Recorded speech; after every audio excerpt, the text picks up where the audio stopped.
Depois de muito tempo, resolvemos trazer o nosso próprio iceberg de Shumatsu no Valkyrie, e para quem não conhece, os icebergs falam sobre curiosidades ou teorias de uma certa obra divididas entre camadas.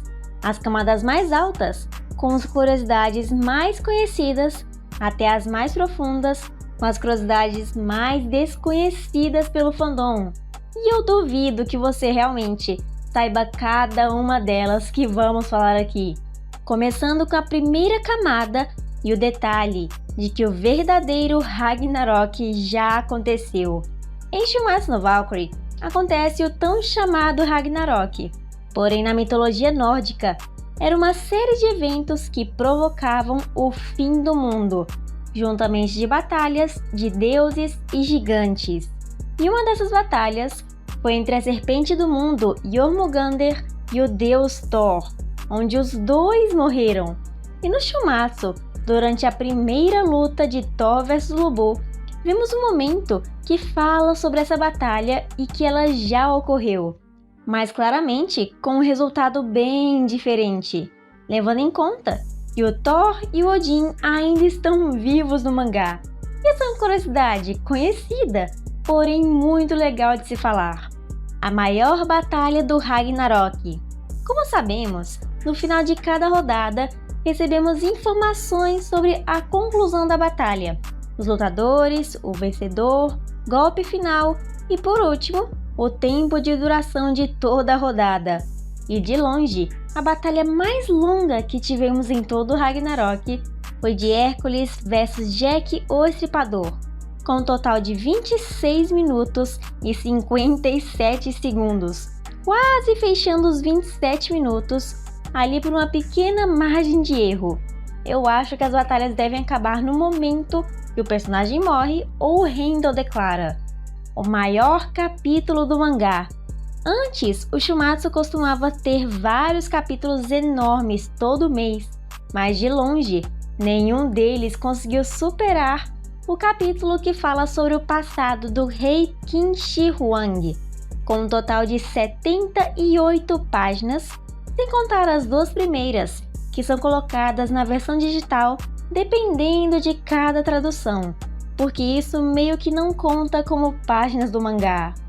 E por último, na primeira camada, a primeira aparição de Qin Shi Huang.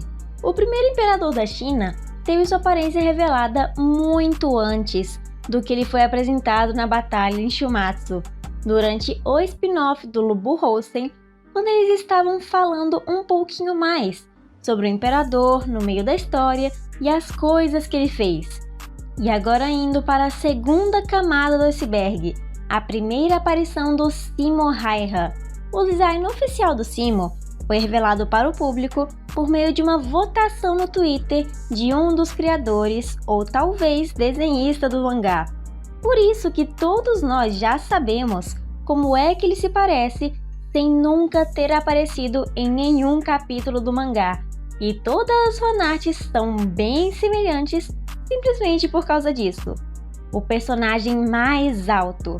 Normalmente, vendo pelo mangá, não temos como saber com certeza a altura de todos os personagens, mas recentemente foi revelada a altura da maioria dos personagens principais, que inclusive faz referência a um livro que lançou nesse mês de agora em abril, que nós estamos animados para mencionar em um vídeo a mais separado, e os mais altos sendo Lobo Hosen com 2 metros de altura, Thor com 2,20 metros e o mais alto de todos, o deus Ares, com 2,40 metros. E sinceramente me deixou muito impressionada porque eu não esperava que o Ares fosse mais alto do que o Thor. Design do Rei Leônidas. Para quem não leu o spin-off do Lubu Hosen, não deve saber que eles fazem uma enorme menção ao rei de Esparta Leônidas, contando mais um pouco sobre sua grandeza, tudo que ele fez em vida, incluindo a Batalha dos 300. E melhor ainda, o mangá mostra o personagem em si bem na frente dos nossos olhos, com uma estátua dele, uma aparência no meio da batalha, e que talvez ela poderia ser usada quando ele fosse lutar no Ragnarok em alguma rodada, por causa que é um spin-off direto do Shumatsu. Faria sentido eles revelarem mais um personagem além do Kim Shi-wang naquele spin-off. O teletransporte do Thor.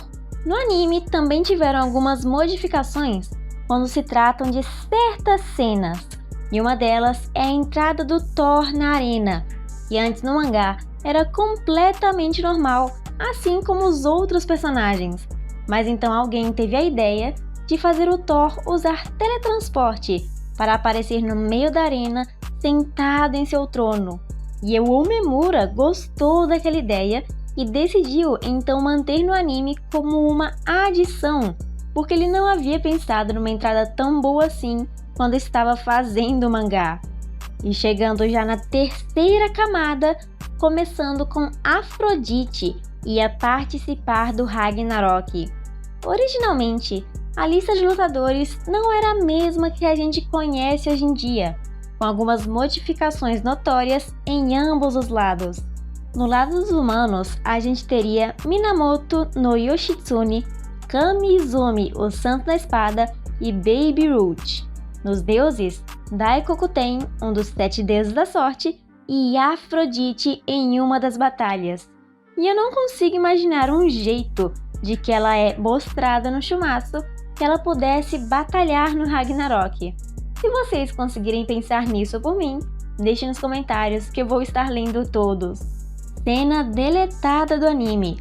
Para quem já nos acompanha, deve se lembrar do momento que nós falamos que foi cortado no episódio 1 da primeira temporada, onde o Incubus tenta seduzir a Valkyria Brunhilde, mas antes que pudesse fazer isso, foi morto pelo deus Thor poucas páginas depois.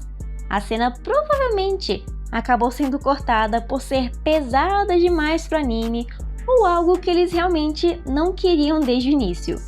O Jack Estripador não é o Jack.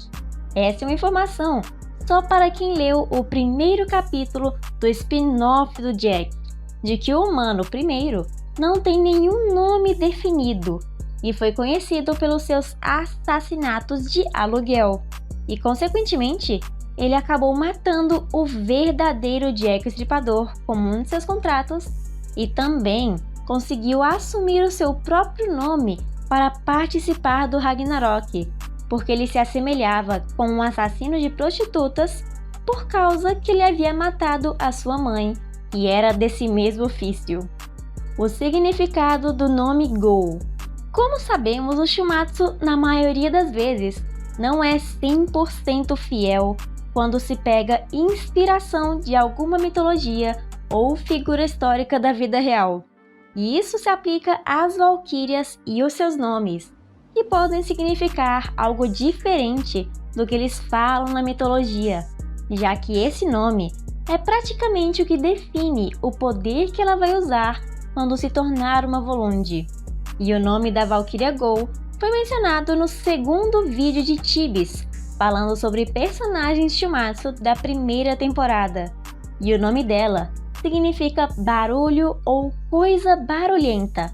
E nesse mesmo vídeo fofinho de Tibi, é mostrada algumas possibilidades do que ela poderia usar como Volund.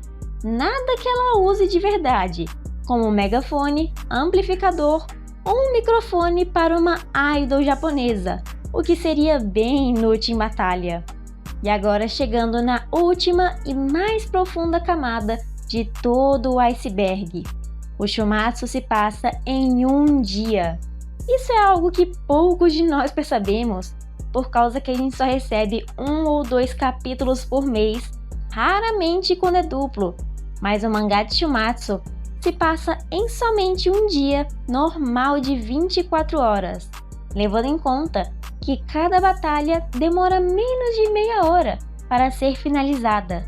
Com os minutos entre cada rodada, é possível que juntando tudo isso, mesmo depois das 13 batalhas, vai ser no máximo 2 dias em toda a história do Ragnarok, algo simplesmente inacreditável. Shumatsu no Valkyrie ia ser mais adulto.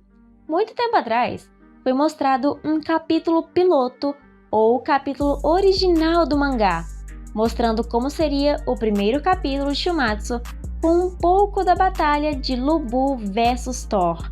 E acontece que nessa versão, além dos personagens estarem muito mal desenhados, as valquírias Go e Brunhilde eram muito sexualizadas tanto com sua roupa.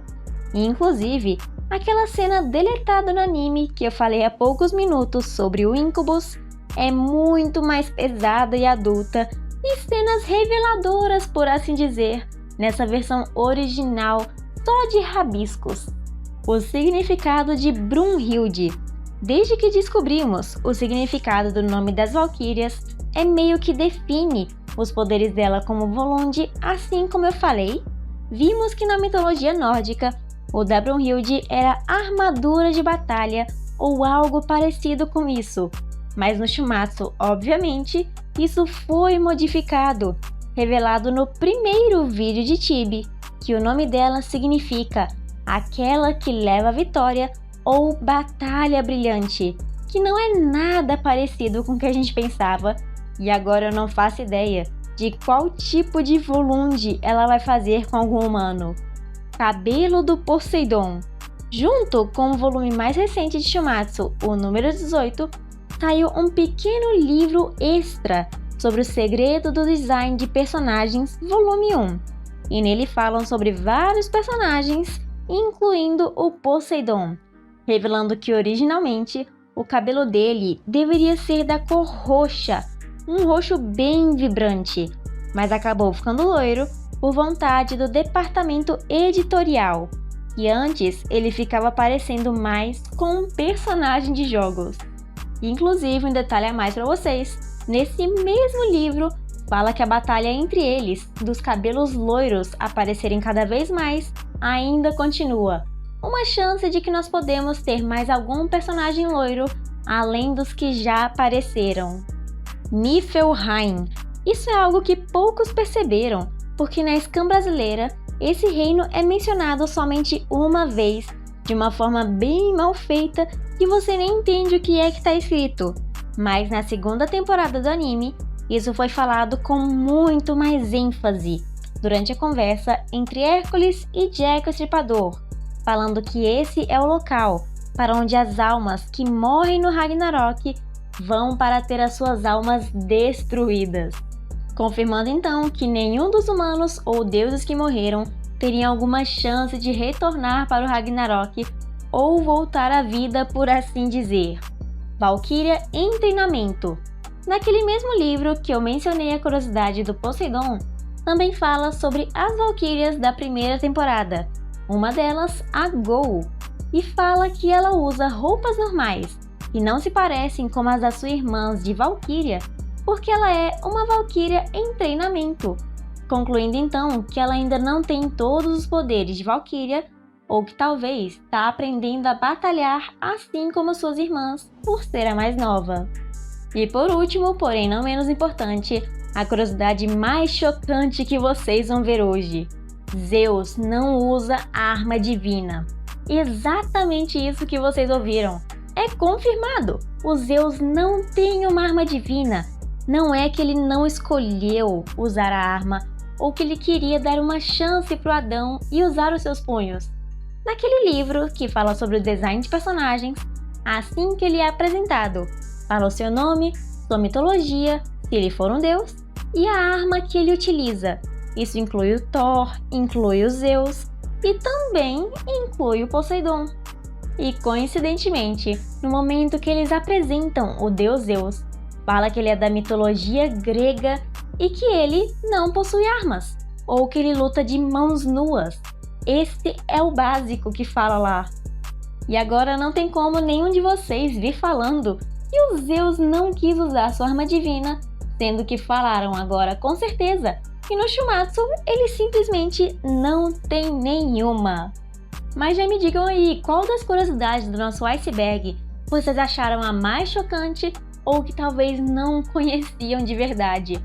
Tenho certeza que pelo menos uma era desconhecida aqui para vocês, mas que também ao mesmo tempo deve ter alguma coisa que eu não conheço e eu quero saber se vocês se lembram em algum momento. E por último, um momento reservado para os membros desse canal. Brawl Wars, Ian Tales, Cherryland Zero, Felipe Silva, Sísifo, Otávio Araújo, Vianney Zutirra, Todinho Nescau, Lendinha DVZ e Caio Danilo.